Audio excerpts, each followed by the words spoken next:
Welcome back to the program. And yes, we know we're supposed to be cruising with Joe on this softer side of things, but we promise you we'll cruise with Joe very soon, later on in the week. But why not cruise with the NLC and Organised Labour, particularly amid this all-important conversation about ongoing negotiations on the new minimum wage, especially with what Jeffrey describes as an uneasy calm this week about what Labour's next line of action would be following where we are now. Government offering 62,000 naira, and Labour has come down from 494, I believe, to 250,000 naira. Joining us to help us understand what perhaps Labour's next line of action will be this week is the Assistant General Secretary of the Nigerian Labour Congress, Mr. Chris Onyeka. Thank you so much for joining us, Mr. Onyeka, and for perhaps providing an aerial view of what's happening at the Labour houses. Welcome to the program. Thank you for having me around this morning. Thank you so much. Yeah, so perhaps where we would start would be what we see as perhaps the misunderstanding the Nigerians have about Labour's statement saying that state governors can pay a minimum wage above 60,000 naira. Some Nigerians are thinking that Labour is somehow conceding to 62,000 naira. First of all, help us clarify what Labour's position is on that. Our position is very clear. It's just that a lot of people are not patient enough to follow the issues. We have never considered accepting 62,000 naira or any other wage that is below what we know is able to take Nigerian workers home. We would not negotiate a starvation wage, neither would we negotiate a reduction in the wages of Nigerian workers. We have never contemplated 100,000, talk less of 62,000. We have never contemplated that.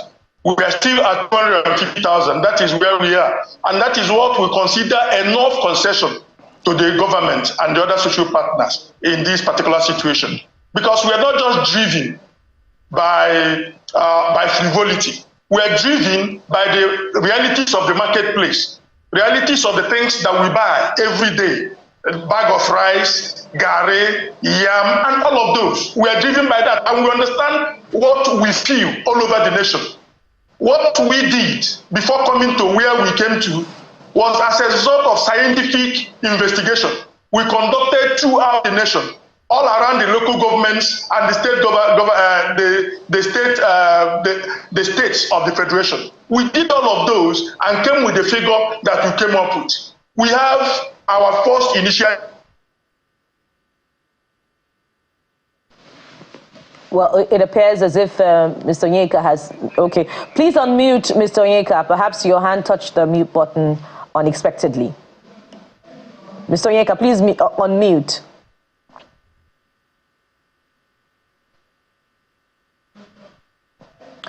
Oh dear. We will surely get back to Mr. Onyeka. Perhaps... Mr. Onyeka, you're back with us now. So you were clarifying that Labour has not at any time conceded to 62,000 naira minimum wage. You can conclude your thoughts there before we come with the next question. We have never considered that. Neither have we considered 100,000 naira. All those are speculations, from some individuals. And sometimes we see the hands of the government in trying to spread the propaganda in order to seek to discredit the leadership of the organized labor. But that is not true. Our figure is 250,000, and that is our base.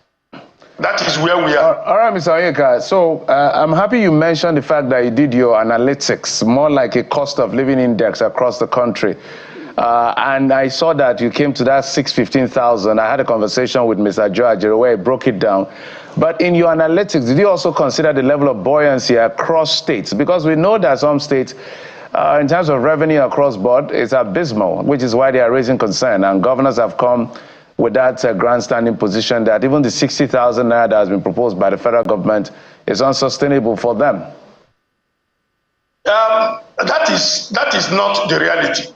The truth is that the governors can pay 250,000 naira minimum wage without any problem. if they stop collecting their security votes, which they are not using for anything.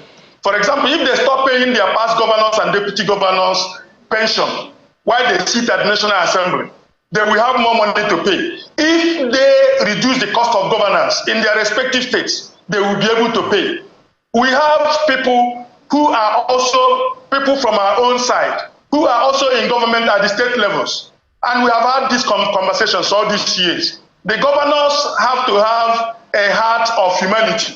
They have to understand that the salaries of workers are the things that workers depend on to survive.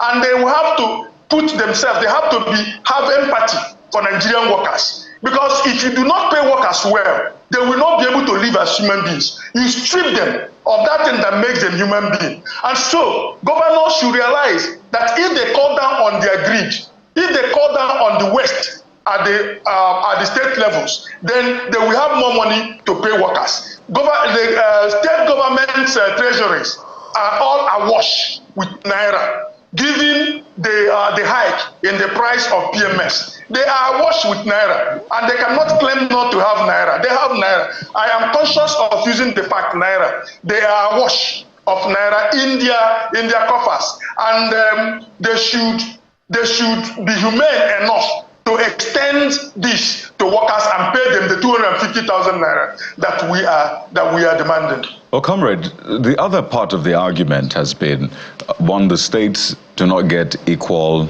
FAC allocations. In fact, some other states get extra on top, derivation and the rest. It's also been said that in other climes, you find that different states have different minimum wage threshold. Yes, there might be a federal threshold, but the states eventually either add, or if they can't pay as much as that, they find a way to negotiate based on their reality. So is that something you will support as well, having different minimum wage across states, one maybe based on the FAC allocation they get and what they have described as their ability to pay, or you just want a standard minimum wage? My brother, the reality is this, that salaries across states are not the same. They are not the same. So the fact that you have these objective realities in all the states has already taken care of that. This is called a national minimum wage. It is not called a state wage or a regional wage. It's a national minimum wage. It is a base that Nigeria as a nation has sat down to say that there is no citizen of this nation that should live below this. That's why it's called a wage floor. And so it's a national issue. We as a people, as Nigerians, we have agreed that this is the basics. Now, state governors can now decide on their own to increase or pay whatever they like in some states that are paying higher. Edo State was paying higher. Lagos State was paying higher. River State were also paying higher. So you cannot find the same salary across all the states. No, that is not true. So the reality is that the objective realities in all the states have already taken care of this particular position, according to the fact that they receive from the federal government. But we are talking of a national minimum wage here, which is statutory, and which has to be complied with by every law-abiding Nigerian organization, including the state governors. So, Mr. Onyeka, perhaps it would be the right time for you to tell us what to expect this week. You know, as we saw last week, how Labour went on strike, and indeed the national grid was shut down, and so many other sectors, health and education, was affected. Following what seems to be this stalemate now, what should we expect to happen this week as statement from the Nigerian Labour Congress and perhaps an action? The fact is this, that the federal government, including the National Assembly, are the ones who have the call. It's their call now. It is not our call. Our demand is there for them to look at and send a federal executive bill, an executive bill to the National Assembly. And now for the National Assembly to look at what we have demanded, the various facets of the law, and then come up with a National Minimum Wage Act that meets our demand. If that does not meet our demand, we have given the federal government a 1 week notice to look at the issues. And that 1 week expires tomorrow. If after tomorrow we have not seen any tangible response from the federal government.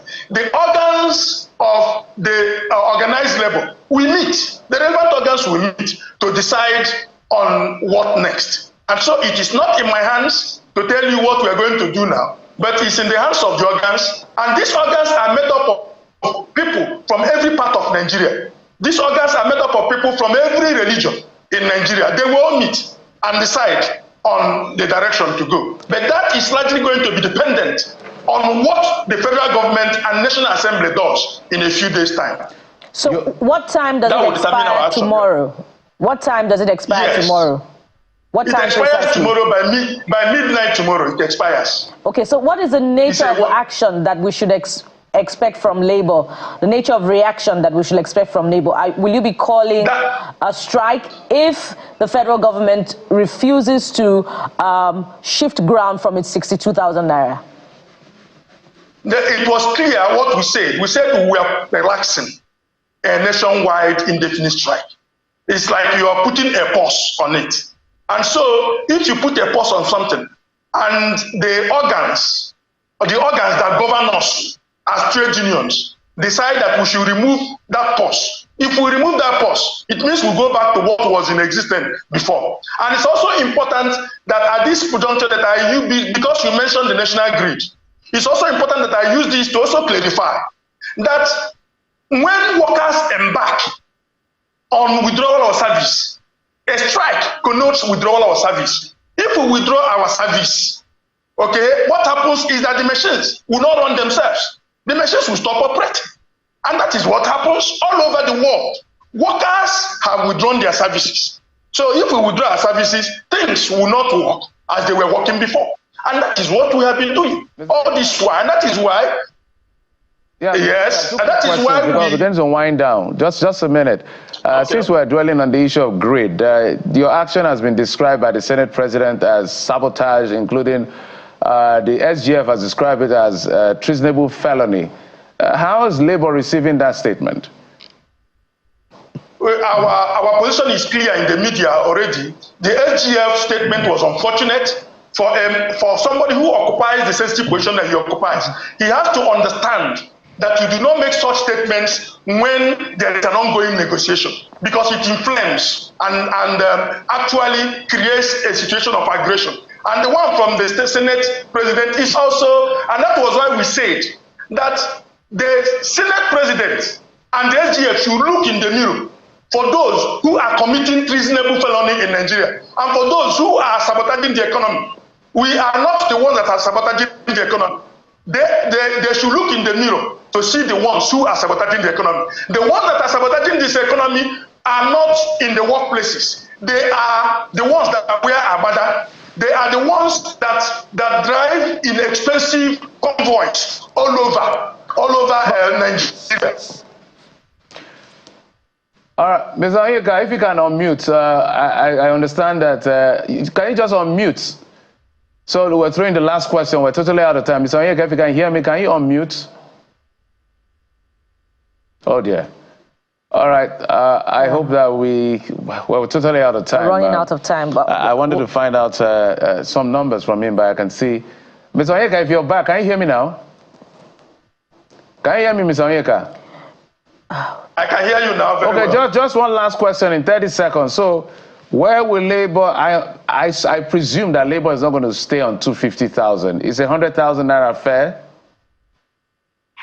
100,000 naira is a price by 100,000 naira. And I ask you, would you survive on that?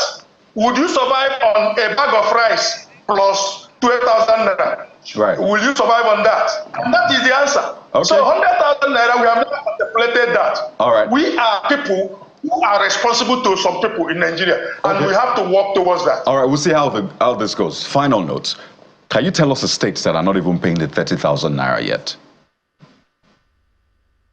Kwara State, for example, is not paying 30,000 naira yet. Anambra State is not paying 30,000 naira yet.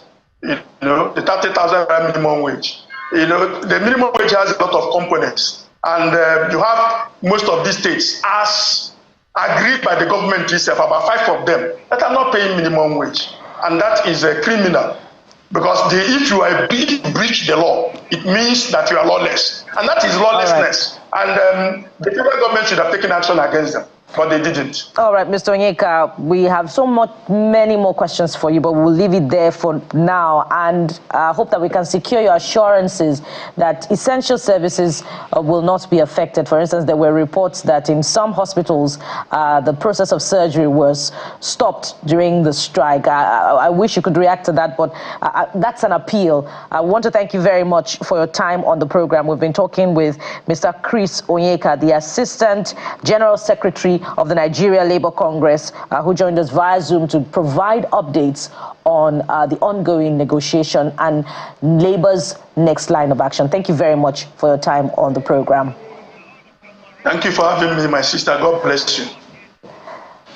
All right, that's how it's been in what seems to be a week that will be very testy, both for government, the private sector, and the generality of Nigerians. Whatever the outcome of the test is, we hope that it will be favorable to everyone eventually.